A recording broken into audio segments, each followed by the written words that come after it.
Morning, everybody, and welcome to this Thursday morning webinar series. I'm Chloe Tetro. I am the coaching lead here with Ready Care. For this morning, we're going to Morning, be... everybody, and welcome to this Thursday morning webinar series. It seems like I have myself on the background somewhere, so I'm just going to turn this off real quick. Hopefully that should do the trick. There's always some kind of tech issue at some point. Background somewhere, so I'm just going to turn this Just off.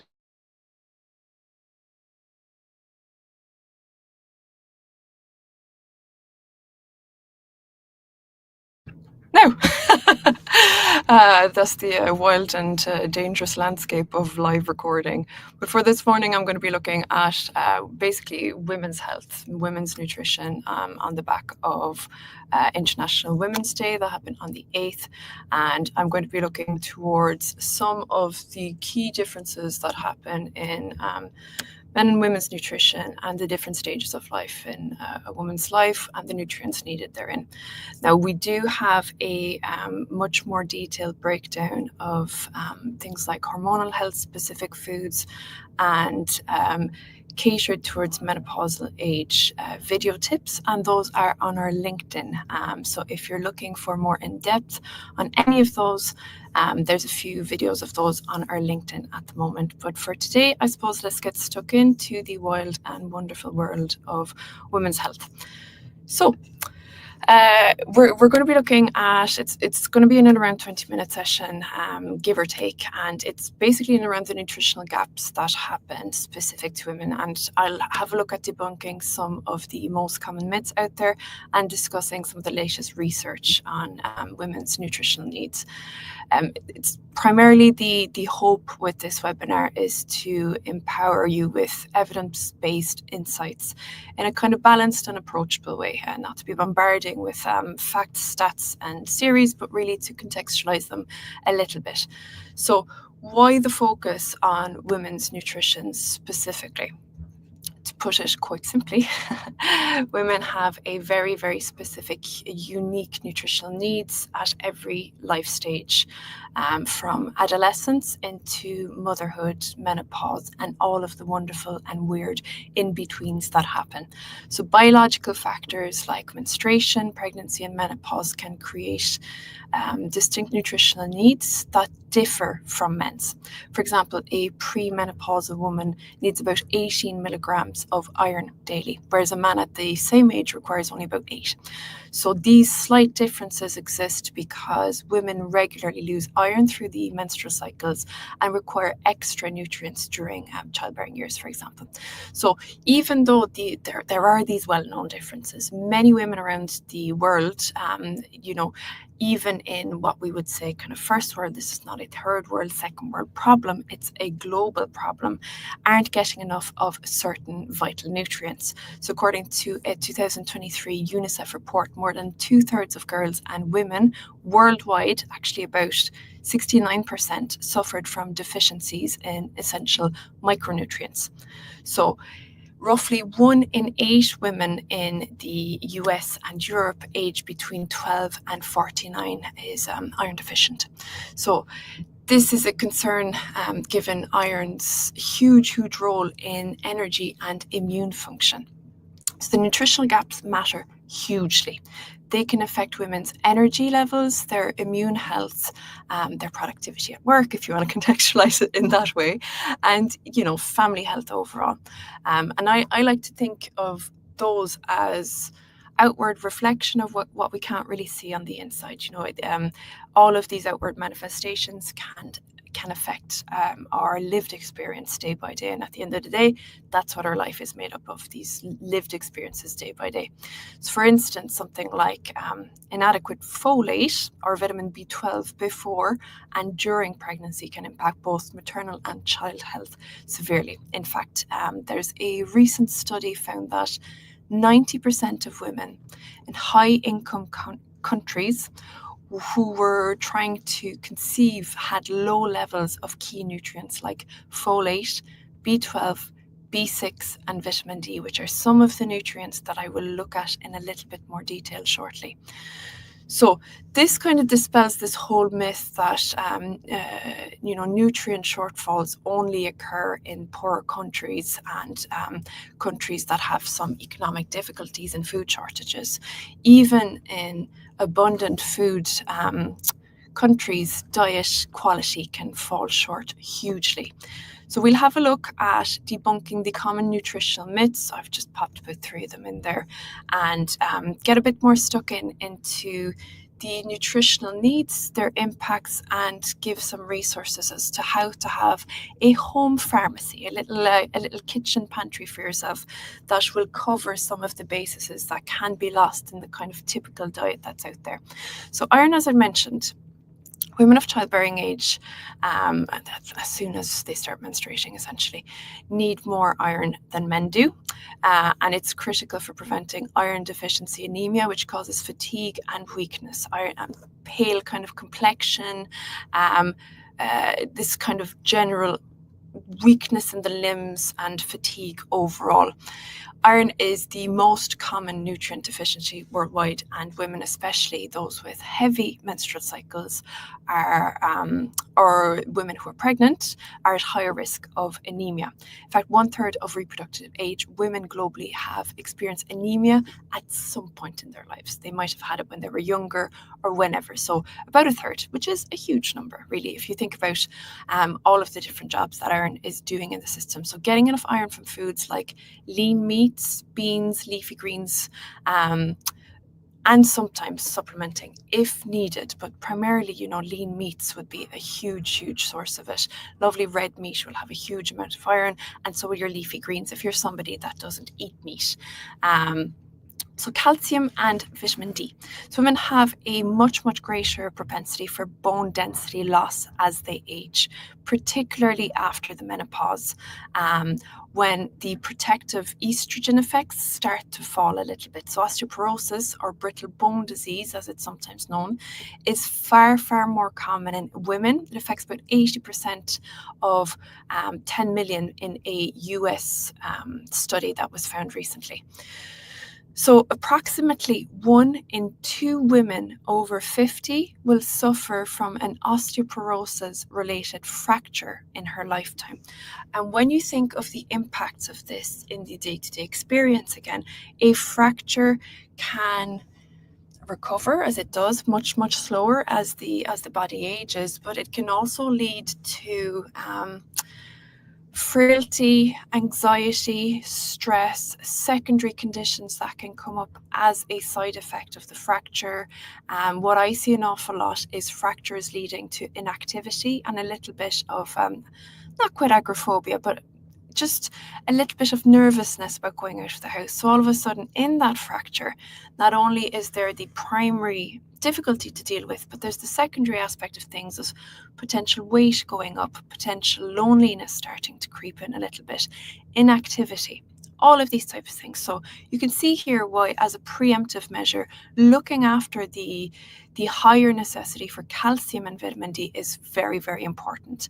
So calcium, vitamin D, and other nutrients like magnesium and vitamin K all support your bone health. Surveys will show that many women, especially older adults, don't meet the recommended daily intake. So you're looking at things, again, fortified plant milks. If you're somebody that avoids dairy, I would say make sure you go for the non-sweetened version. Things like your leafy greens, actually. People often just think of dairy products as a source of calcium, but leafy greens are absolutely brilliant for that. Safe sun exposure or supplementation of vitamin D, absolutely brilliant. Again, vitamin D you will find in your meat sources as well. So you're starting to see a picture here, which is predominantly a good above ground vegetable diet, as well as incorporating plenty of proteins from a variety source of meat source if you have them. If you don't, making sure that you're having fortified proteins through the likes of tofu, tempeh, eggs. Brilliant. Eggs are brilliant. So we'll hop onto folate there. So folate, or vitamin B9, it's in that family, and other B vitamins. Folate is crucial overall, and we often hear it just for pregnancy or women looking to get pregnant, but really at any point in a woman's life, absolutely brilliant. But more and more crucially, around the childbearing potential. Sufficient folate essentially can prevent neural tube defects in babies, and it also supports women's own DNA repair and cell growth. So it's extremely important. Again, same picture, green leafy veg. You're looking at your legumes, so things like low carb versions of beans, those type of things, and fortified food sources. Now, if you are looking to conceive and you know that there's a little bit of a deficiency there, supplementation is absolutely one route that can go down. But as a preemptive measure, just making sure that there is enough of the leafy greens coming in, because you'll start to see a pattern here as I go through these, that they are really, really brilliant for women's health overall. So vitamin B12 and B6 are also essential for energy metabolism and brain health. When people say they, or women actually, I should say more specifically, that they're low in energy. I worked for years in health food shops way back in the day, and B vitamins was really the one that most women found a huge difference from. And they would usually take it coming up to their cycle if they experience PMS-related fatigue, which is very, very common. So making sure there's enough B12 and B6 is really, really crucial for the energy metabolism and your brain health. So women who eat little or no animal products, of course, can be at risk of B12 deficiency, since B12 is mainly found in animal-based products. Now, you can find it in the likes of spirulina. The caveat with that I would say is you probably will need to take quite a lot of spirulina to get to those levels. But if you're looking for an algae-based swap out, things like your spirulinas, things like, what's the other one? Name escapes me. Green food blends essentially would be very good to get the B12 levels up. So iodine is another one, which is a accidental segue here from mentioning the algaes, but essentially you will find iodine in a lot of algae-based foods. So things like your spirulinas, seaweeds are a huge source of iodine. It's a less talked about, but it's vital for thyroid function and brain development, specifically during pregnancy. Now, I'm taking a little bit of a lean into those looking to conceive with this particular talk, but across the board, even if that doesn't apply to you, they're absolutely brilliant. So women of reproductive age need adequate iodine for their own health and support fetal development in pregnancy. So globally, iodine deficiency remains a huge concern. Along anemia, about 1/3 of women worldwide have insufficient iodine intake. Now, if you look at the job of iodine in regulating thyroid function, and if you're somebody that either has chosen not to have children, or it's just not part of your life right now, or you're way past that, but you're concerned about your metabolism, iodine will support your thyroid function, and hypothyroidism or an underactive thyroid can lead to a host of other secondary symptoms like dry skin, huge fatigue, low mood, to name but a few. The iodine will help to support the thyroid function with that. Now, another thing reported where women have thyroid difficulties is huge difficulty in losing weight, because essentially the metabolism starts to come down because it is controlled by the T4 and T3 aspects.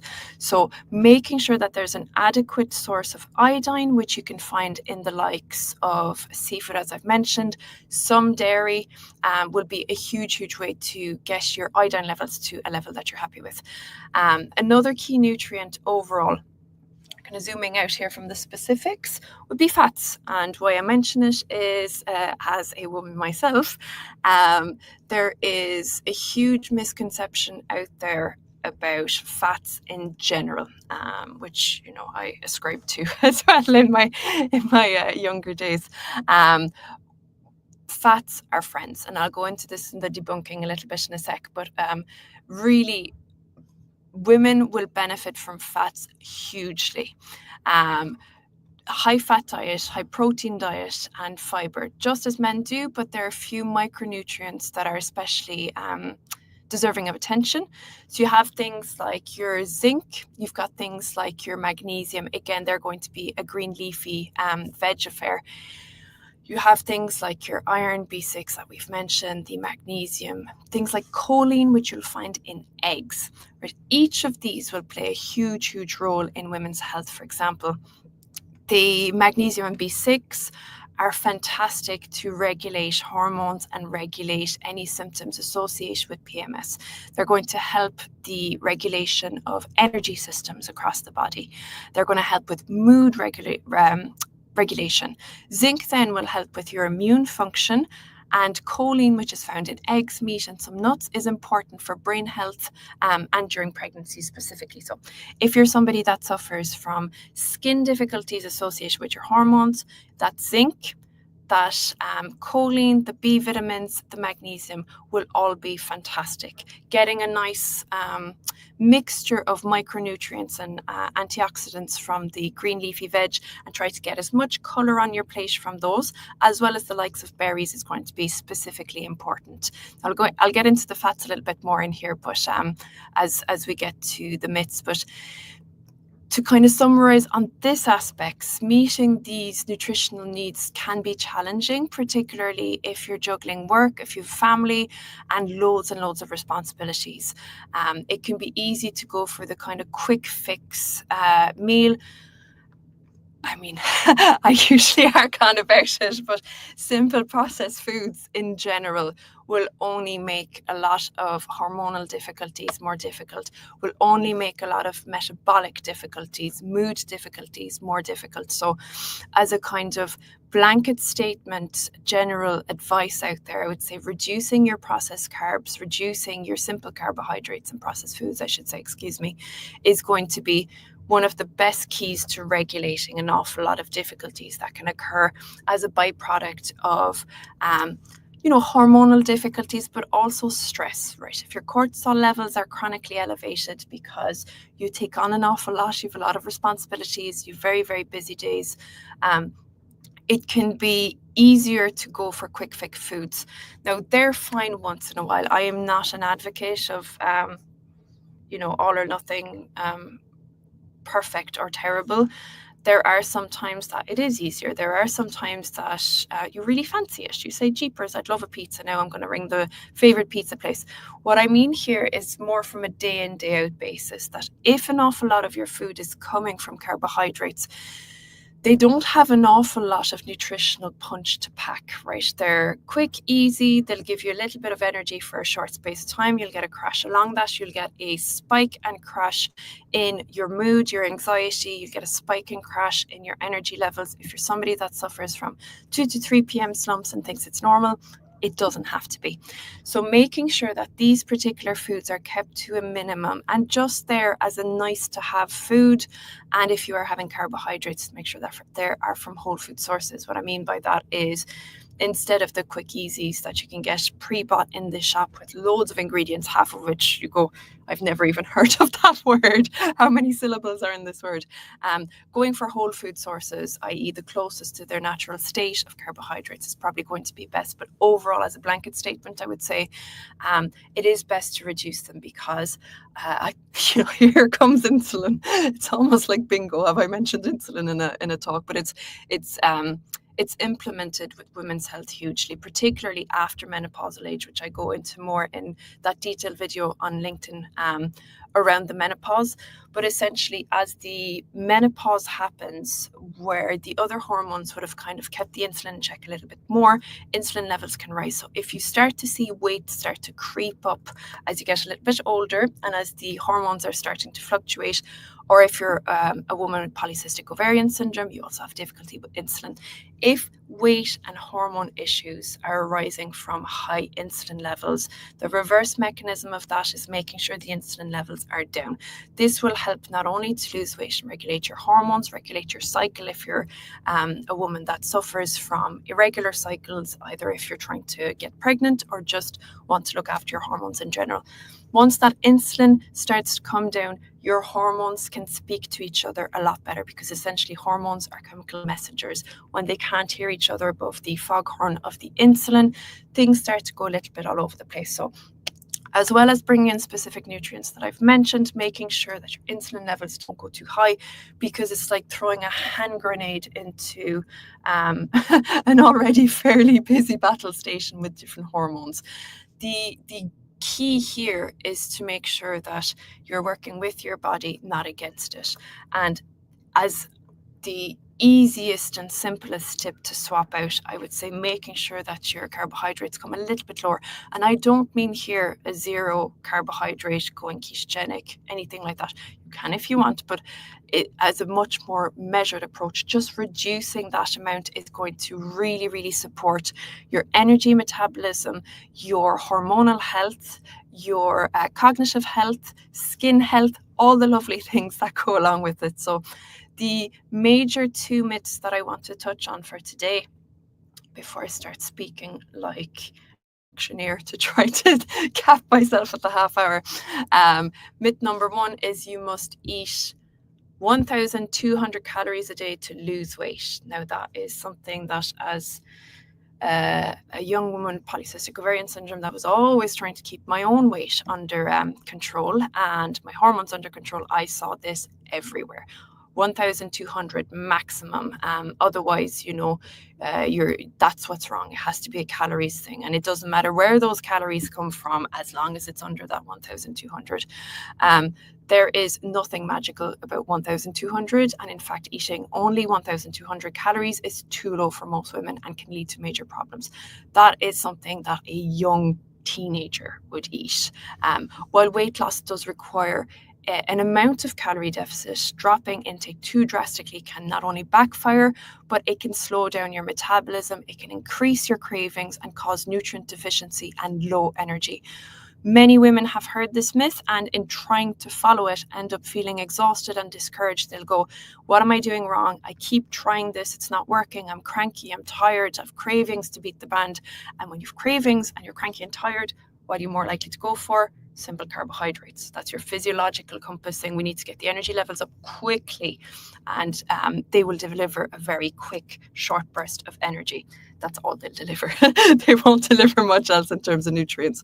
So you can see how the cycle can perpetuate if you're constantly in that kind of calorie deficit, because essentially think of calories in the way that they're measured, which is kilojoules, which basically means it's a measurement of energy, same like wattage in a bulb. You need to have the right wattage for the processes that your body undertakes every day. Even if you're somebody that sits at a desk all day and you say, well, I can see my weight starting to creep up now. I am picking away. Offices are great for giving things like chocolates, biscuits, all of these kind of things with the best of intentions. But if you're seeing yourself be stationary and say, well, look, I'm not getting activity, I need to cut back on my calories, you're still working all day long. Your brain is processing, particularly if you're stressed, you're constantly utilizing energy. So it then becomes a question of making sure that the energy that you're getting is paying off. Are you getting nutrients in there, or is it just something like a bag of crisps next to the desk, which I've done myself, which really essentially is just fueling? It's like short change instead of a credit card. It's like having coins instead of a check. It's not really going anywhere. It goes very, very quickly, if you're me anyway. So making sure that the calories that you are having are quality calories. 1,200 calories of Snickers, crisps, low fat pasta will likely not make you lose weight, and it will very probably not only bring up your weight but make you feel terrible, in terms of cravings, in terms of stress levels, in terms of the way that you talk to yourself in the interim, going, I'm doing all the right things, why isn't it working? The quality of the calorie matters. So the other one that I'll touch on here is eating fat will make you fat. And that's one that I grew up thinking. And even when I got into complementary health 11 years ago, that's something that I probably still had in the back of my mind. And that took a lot of unlearning. But The myth comes from a decades-old fear of dietary fat, right? It seems like a sort of logical thing. So fat has more calories per gram than protein or carbs, so eating fatty foods must make us gain weight. But that is a gross oversimplification that doesn't take into account the fact that your body loves fats. Your brain is made of fats, your eyes are made of fats, connective tissues, they all come from fats. If we didn't have fats, we'd be little skull bags with a leather handbag for skin. So healthy fats are really, really essential for our bodies. They provide our energy, they support our cell membranes, are essential for absorbing fat soluble, i.e. these types of vitamins can only be absorbed with fat. Vitamin A, vitamin D, which we mentioned, vitamin E, and vitamin K. So they are brilliant for your skin, they're brilliant for your bone health, they're brilliant across the board for lots of different things. Fats are also the building blocks of important hormones, which is, just check the time here, but which is really, really the thing to drive home here with women's health. The key is choosing the right fats. Unsaturated fats, things like the closest to its natural state, things like your coconut oils, things like your nuts, olive oil, avocado, fish, butter, which was, almost like you'd need an exorcism to say the word butter in some households. I remember when I was growing up, absolutely brilliant for hormonal function, and it's a natural source of CLA, which, if some of you remember, used to be used, and it still is, I think, as a weight loss supplement. Conjugate linoleic acid. Butter is a source of it. Butter is brilliant for regulating hormones. So do not fear fats. Fats are friends. It's not the enemy, basically. Our bodies really, really need fats, as women specifically. Just making sure that they are the right type of fats for you. Right, I will have to cut some of this because I was a bit too ambitious in what I'd get in there. But I do have more on our LinkedIn page looking at the hormones specifically and how they interplay with each other. There is one on menopause. There is another few in there. The other thing that I'd say is, before I go real quick, because it's important, skipping meals will not help you lose weight unless it is done working with your body. So haphazardly skipping meals is another one that ties into the calorie restriction. Intermittent fasting is a much, much healthier version for your body to utilize fasting periods. So intermittent fasting over just haphazardly skipping meals is something that I would recommend. There's a lot more out there. Unfortunately, I'm running out of time on that. But essentially, I hope that I've given a little bit of an introduction on specific nutritional gaps that happen with women. We're looking at things like iron, folate, B vitamins, magnesiums. We're looking at choline. So really, really prioritizing a diet that's high in proteins, high in good fats, lots of above ground leafy greens, and a little bit less of things like potatoes, rice, pastas, grains overall. A lot less of the processed foods, because essentially, if you're looking after your hormones, they're like a grenade into the show. So prioritizing a lot of those. So I've gone over my time now for today, so I do apologize. If you have any questions, please let me know in the comment section. I hope you found that helpful, and I apologize about the little technical difficulty at the beginning stages of the talk. That is the beauty of the internet age. So have a lovely rest of your day, and we will speak to you next week. Bye now.